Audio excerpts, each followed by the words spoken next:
श्री स्वामी समर्थ. मी मोहिनी विजय निंबाळकर. तुमचं माझ्या यूट्यूब चॅनलमध्ये खूप खूप स्वागत आहे. आजच्या व्हिडिओमध्ये आपण बघणार आहोत 14 जून 2025ला आली आहे ज्येष्ठ महिन्यातील संकष्टी चतुर्थी. या दिवशी गणपती बाप्पाचे पूजन नक्की करा.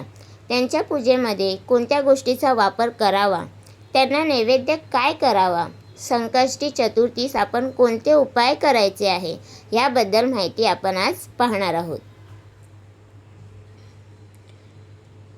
गणपती बाप्पा प्रथमेश आहेत. त्यांना देवांमध्ये पहिले स्थान आहे आणि गणपती बाप्पाची ह्या दिवशी काही उपाय केल्याने आपल्या सर्व इच्छा पूर्ण होतात. आपल्यावरती काही संकटे असतील तर ते दूर होतात. गणपती बाप्पांना जास्वंदीचे फूल व दुर्वा अवश्य अर्पण करा, कारण ते त्यांना प्रिय आहेत. तर अशा 21 दुर्वांची पेंडी आपण गणपती बाप्पांना अर्पण करायची आहे. ही दुर्वा तोडताना आपण ओम गण गणपते नमः ह्या मंत्राचा जप करायचा आहे. 21 वेळा ह्या मंत्राचा जप होईल आणि नंतर त्या आपण श्री गणेशांना वाहायचे आहेत. सोबतच जास्वंदीचे फुले देखील वाहायची आहेत. नैवेद्य म्हणून आपण उकडीचे किंवा साधे मोदक आपण अवश्य करा. जर का शक्य नसेल तर अगदी गुळाचा खडा ठेवला तरीसुद्धा चालेल.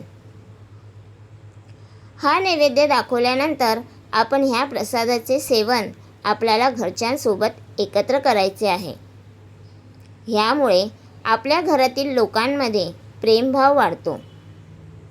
जर कोणाच्या घरात तरुण मुलामुलींचे विवाह जमण्यात काही बाधा येत असतील तर अशा वेळी आपण विवाह कार्यामधील विघ्न दूर होण्यासाठी श्री गणेशांचे पूजन करा.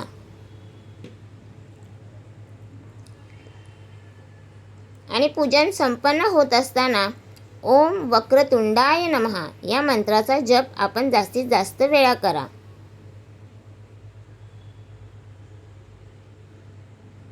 शत्रूंना शांत करण्यासाठी आपण कडुनिंबाच्या लाकडांपासून बनविलेल्या गणेश मूर्ती असतात, त्या गणेश मूर्तीचे पूजन आपण अवश्य करा. यामुळे शत्रू शांत होतात व त्यांना वश करता येते. सोबतच जर तुमच्याकडे जर ही मूर्ती नसेल तर आपण हरिद्रा गणपतीचे पूजन करणे.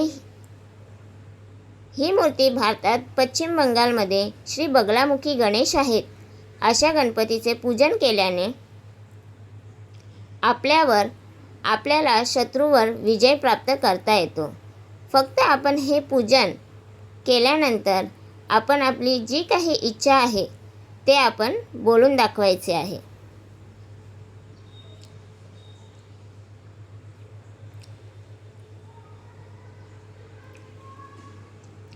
घरातील गरिबी, दारिद्र्यता, तसेच जर तुमच्याकडे पैसा तुम्ही मेहनत करता तितका येत नसेल तर भगवान श्री गणेशांच्या अर्ककाष्ठ प्रतिमेचे पूजन करा.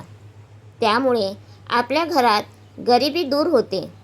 अर्क म्हणजे रुई व काष्ठ म्हणजे लाकूड. अशा पांढऱ्या रुईच्या मुळामध्ये ही गणेशाची मूर्ती काही झाडांमध्ये निर्मित होते. तसेच या रुईच्या लाकडापासून देखील काही प्रतिमा बनवल्या जातात. त्यांचे पूजन केले तरीसुद्धा चालेल.